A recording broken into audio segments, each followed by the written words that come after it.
This timeout is sponsored by Augie's Locker Room. Augie's features the largest collection of Notre Dame football memorabilia and gifts, including rare and hard-to-find items. Hey, this is Augie, Augie's Locker Room. Website, augieslockerroom.com. Visit us here or the website.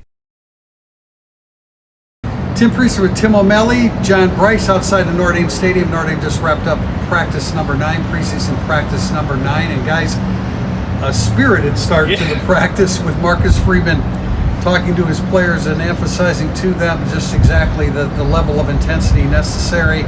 And through the first 25 or 30 minutes, we saw a lot of that. Yeah, they followed suit. That was not your standard 5-minute view or 5-segment viewing. I thought the beginning was interesting. Not that the defense and offense went 3-on-3 when it was receivers versus corners, but I thought it was revealing when Freeman said, "Give me your best versus your best" to break the tie.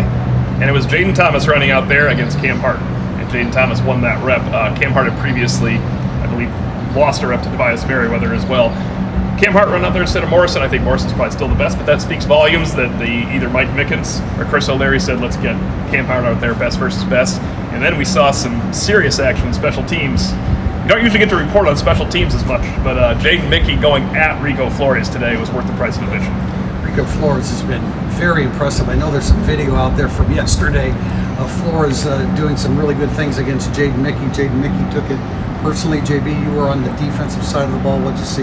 Yeah, I saw Jaden Mickey again being challenged a lot. I thought Cam Hart had a really good day. I know he lost one of those reps, but he had a very fine day. And as I noted in our practice report today, it's been very heavily indicated to us, this is Cam Hart's best camp of his career at Notre Dame. I think that's significant. So to your point, when you talk about best on best today, I think Notre Dame feels like it's got multiple bests in its secondary. And I know from talking with people in the building, they're really pleased with the emergence of several wide receivers. Deion Colsey, since missing early, has come back. He's been better. He's still got room to go.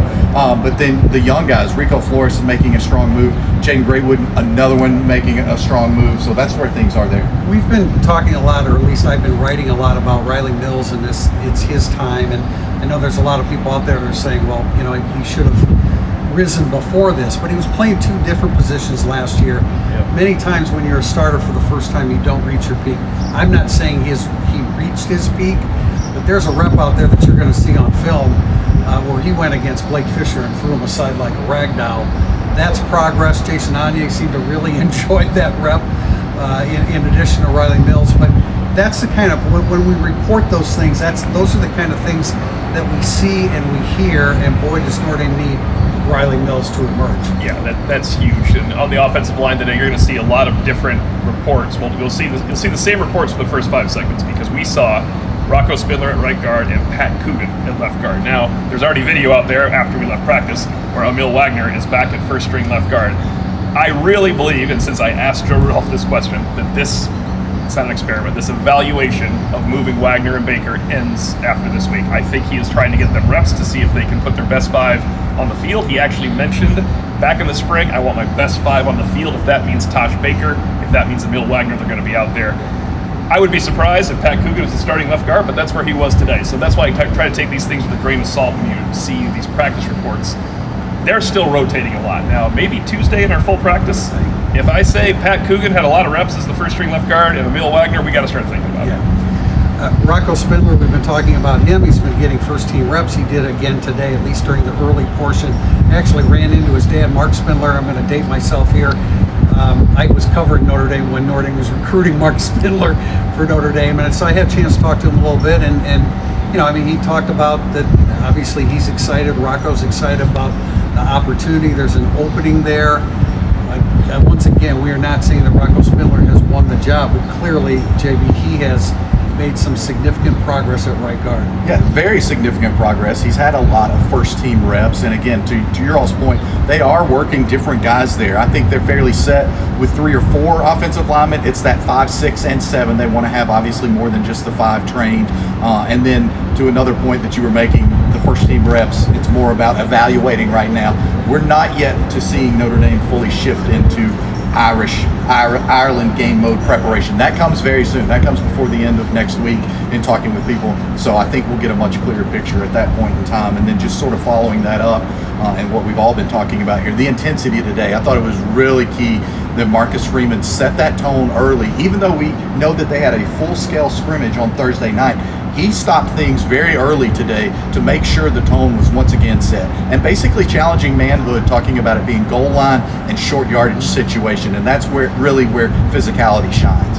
This was a quarterback's interview day. We did Sam Hartman, Steve Angeli, Kenny Minchie, and of course Dylan DeVeason, the walk-on, who's an interesting story in and of itself. He's a starter. He is a starter as the number one holder, and I think he won that job 24 hours after he got here in the spring. So really an impressive kid. But talking to Sam Hartman, talking to Gino Guidugli, the quarterback's coach, and Guidugli talked about Sam Hartman, how important he thought it was for the quarterback to win the locker room. Yeah. And he absolutely did that in the spring and summer. It's worth noting DeVeason has to replace the great John Stott as the holder as well. But yeah, and I think it's really fair for Sam Hartman talked about this a little bit. He's going to walk into the spring, compete against Tyler Buckner, and win over the locker room automatically. That's not natural. That probably would be off-putting to some players. I think it's great that it took time for Sam Hartman to truly win over his players, win over his locker room. And, you know, he's his quarterback coach, and I asked Sam this himself. Are you getting timing down with your wide receivers? He's won over the locker room. He has to win over the timing with the wide receivers. It's going to be a process through September, I believe, where he will start developing timing in live games with his receivers. It's kind of hone in on some. You know, you've mentioned Matt Salerno will be a guy he looks for. I think Jaden Thomas is going to be a guy he looks for. Jaden Greathouse, Rico Flores is having a good camp.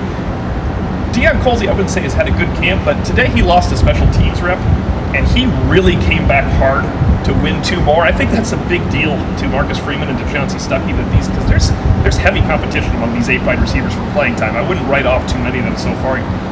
I asked Kenny Minchie about something, and this is a tidbit we need. Who do you have a little kinship with?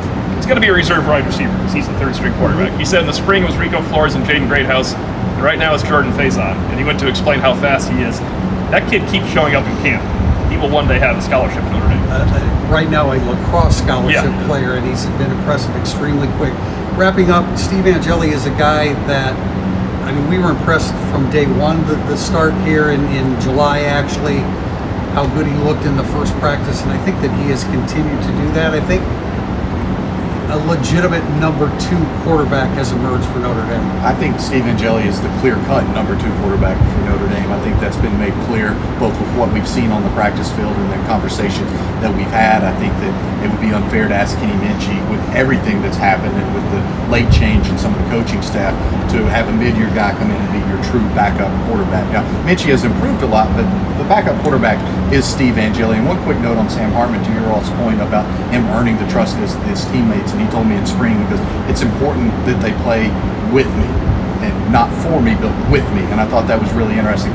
He's gone fishing with Marcus Freeman. He's been over to Jared Parker's house multiple times, gone fishing with Coach Parker, multiple of his teammates. Those are just little things that do accumulate and add up. That's it outside Notre Dame Stadium. This has been Irish Illustrated's Instant Analysis.